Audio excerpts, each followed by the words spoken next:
Bienvenue au Sénat du Canada, Son Excellence Rodrigo Malmerica, ambassadeur de la République de Cuba au Canada. Senator White.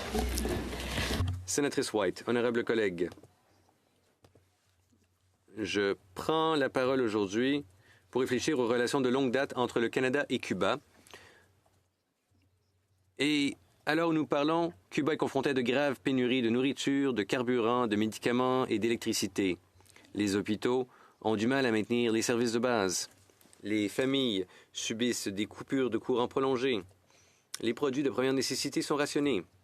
Les services d'assainissement et les infrastructures publiques de base ont été gravement perturbés.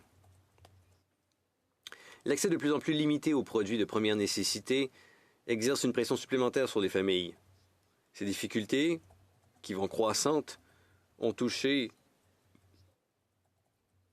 le plus ou moins les personnes âgées, les enfants et les personnes souffrant de maladies chroniques. Ces difficultés ont causé des souffrances.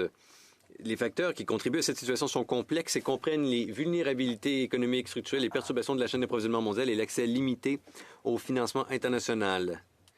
Les décennies d'embargo américain et la mesure la plus récente visant à empêcher l'entrée de pétrole dans le pays exacerbent la situation.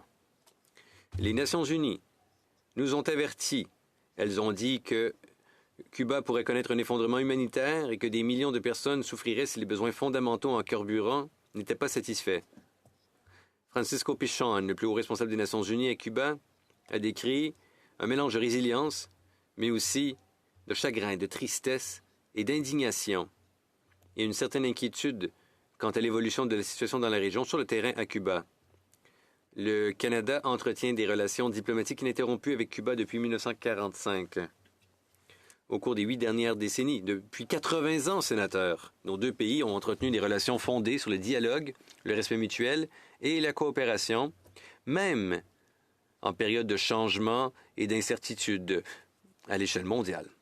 Nous sommes l'un des partenaires commerciaux de longue date de Cuba. Nous sommes aussi une source importante de tourisme et d'investissement. Près d'1 million de Canadiens visitent Cuba chaque année et nos pays entretiennent des liens commerciaux et culturels importants. En cette période de difficultés extraordinaires, le Canada doit se montrer solidaire du peuple cubain. Le moment est venu de travailler avec des partenaires multilatéraux tels que les Nations unies et le Programme alimentaire mondial pour veiller à ce que l'aide parvienne aux populations vulnérables et que les services essentiels soient stabilisés.